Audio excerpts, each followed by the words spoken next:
Alright, so mga kamars, good morning sa inyo lahat at ito na mga kamars at naghahanda na tayo para sa pag-uwi namin. At yun nga no, at naghahanda na tayo ng mga iba't ibang uri ng isda. May niluhan tayo at binigyan rin tayo ni Papa ng mga isdang tuyo. Alright, yan, at may mga pagi pa na maliliit.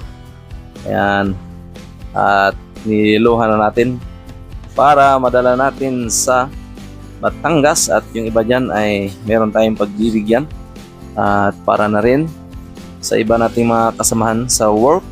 Ayan, so nakaisang laot lang tayo mga kamars dahil halos ilang araw lang tayo doon, halos 3 araw lang tayo doon sa Burias, kaya alanganin yung pagpunta natin, pero kailangan natin pumunta doon dahil meron tayong napaka-importanting sinadya.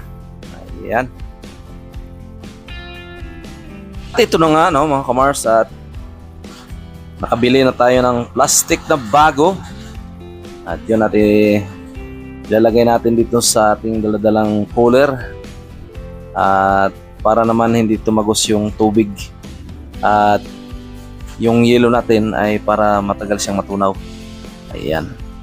So ang plastic niya mga kamars ay nasa 30 pesos lang. Ayan. At hinahanda na natin at para makauwi na tayo bukas ng hapon. At ang biyahe natin bukas ng hapon ay ala 1:30 at magruro tayo. Biyaheng San Andres, Quezon. Ayan. So ang isda natin mga Mars ay may Longnos Emperor, mayroong pula ang mata, ay malaki ang mata. Yung tinatawag natin na kuwaw or kaya bukaw-bukaw. Yan, at kailangan na natin dami-damihan yung hilo at para naman hindi masira yung ating isda. Ayan.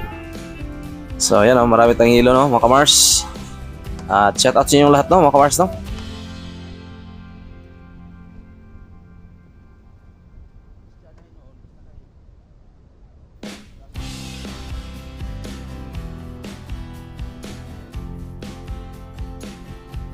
So yun mga kamars, at uunahin natin yung Longnos Emperor para ilagay sa Longnos Emperor na kay Dugso. Ayan mga kamars. Ayan ang huli namin ni Master James at binigay sa atin yung 1 piraso. Ayan. At dadagdagan pa natin yan mga kamars dahil bibili pa tayo ng ibang isda dahil halos kunti lang yung huli namin ni Master James. Ayan, at binigay niya na sa atin. Ayan. So, meron tayong pagbibigyan no, mga kamars. At yan naman ay pakol. Ayan, pakol yung mga kamars. Ang taba ng atay niyan. Ayan o. Pakol. Ang tawag yan sa amin. Makapal yung ano niya, yung balat. At yan naman ay bukaw-bukaw. Bigay kuwaw. So, tinanggalan namin ng ano yan mga kamars. Fresh na fresh yan. Tinanggalan namin ng bituka, hasang, at buntot, saka yung tinik. Para naman ay, yan o, good size yan mga kamars, good size. Mahal yan kung bilhin mo sa palengke. Ayan, at yan din, good size din. Tinanggalan namin ng hasang at saka bituka. At para hindi mangamoy. Ayan. At ito pa, bukaw-bukaw ulit mga kamars. Ayan o, sarap yan, bukaw-bukaw. Malaki ang mata. Ayan, at yan naman ay gapas-gapas kung tawagin. Ayan, mga good size yung mga kamars. Huli ni, ano yan, ni General Master. Ayan, bigay lang yan sa atin yan. Ayan, mga fresh na fresh yan. Tinanggalan na ng tinik sa mga kaliskis, saka bituka. Ayan. At meron pang Faro G. Ayan, Faro G yan. Faro fish. Ayan, kasama ni Nemo. Ayan. So ito hindi pa natanggalan no? Tukat hasang ng kamars at kaya kailangan natin tanggalan. Ayan. Voice over tayo mga kamars dahil nagkaroon ng problema yung ano natin, yung pinaka ano, sounds, yung sa audio yata yun sa GoPro. Nabasa kasi mga kamars ng dagat at hindi ko na banlawan kaya hindi siya hindi marinig yung mga salita ko doon. Kaya voice over yung gamit natin para mayroon naman tayong kwento, no? Ayan. Yan naman mga kamars ay maransing. Maransing tawag sa amin yan. So yung mga isda na yan, sa kadalasan yan sa mga kanto. Pinakakanto ng bahura. Kanto ng bahura at kanto ng buhanginan sa ilalim ng dagat. Ayan, so masarap yan. Pwedeng prito, pwede rin sinabawan. O di kaya gata, adobos gata na may sili. Ayan, masarap yan mga kamars. At tanggalan rin natin ang hasang. Alright. Ayan, at shoutout pala sa inyong lahat, no, mga kamars, no? At ayan, so tinanggalan natin ang hasang. So, ayan na.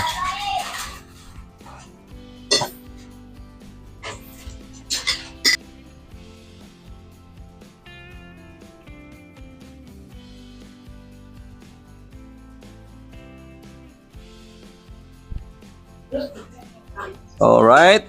At ito naman ay moshi or tagutungan, no? Ayan. So, tinanggalan rin natin ang bituka yan mga kamars. At baka mangamoy. Ayan. So, ingat-ingat lang tayo dahil napakatalas, napakatalim ng kanyang mga tinik sa buong katawan. Ayan. So, kamag-anak po yan ng butiti. Yung sa mga nakakalam, yung butiti po ay nakalason. Pero sa ibang bansa naman, sa parting China, Japan, or Hong Kong, India, ay kinakain po ang butiti. So sa atin lang ay hindi pwede. So meron namang iba dito sa iba't ibang lugar ng Pilipinas, mayroong iba na marunong magtanggal doon sa nakakalason sa mismong katawan ng butiti. Kaya paalala lang po, bawal kumain ng butiti dahil nakakalason. Ang pwede lang magkaroon ng butiti yung may asawa. So sila pag maging butete, sigurado. Butiti talaga. Ayan, at ito naman ay pakol. Masarap din ang atay niyan mga kamars, yung pakol. Ang balat niyan ay napakatigas ang balat. So mas makapal pa ang kanyang balat doon sa pati-pati yung mas makapal pa yung balat niya kaysa yung sa unicorn fish, yung tinatawag namin na iswahan. Yung suwahan naman ay delikado rin ang kanyang mga talim doon sa bandang buntot. Ayan. So tinanggalan na tayo ng bituka mga kamars. Ayan. Napaka-sarap niyan mga kamars. Mas lalo kung prito. Prito, wag mo na siyang balatan pag magprito ka niyan mga kamars. Napakasarap niyan. Mas may sawsawan ka na may sawsawan mo yung tuyo, sili, sibuyas, kamatis, luya. Sarap talaga. Ayan, so babalik ka dito mga nanay.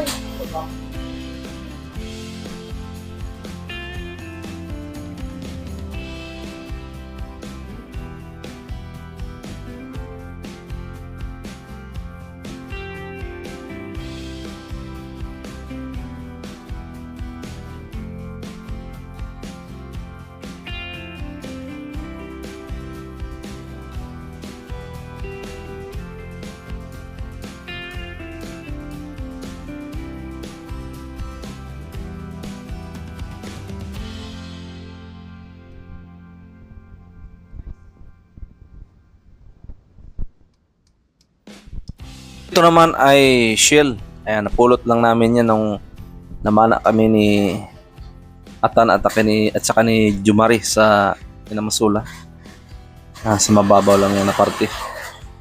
Ayan, so niluhan na rin natin at dadali natin sa Batangas. Alright. Ayan, so dadagdagan pa natin mga Mars kasi nagpabili pa tayo ng ibang isda. Kasi may nabalitaan kaming may nakakahuli pa doon sa kabilang doon sa kabilang sityo namin. Ayan, at Girl Master, oh. So kaya konti lang yung dala mo, dapat madagdagan yan para di lugi sa biyahe.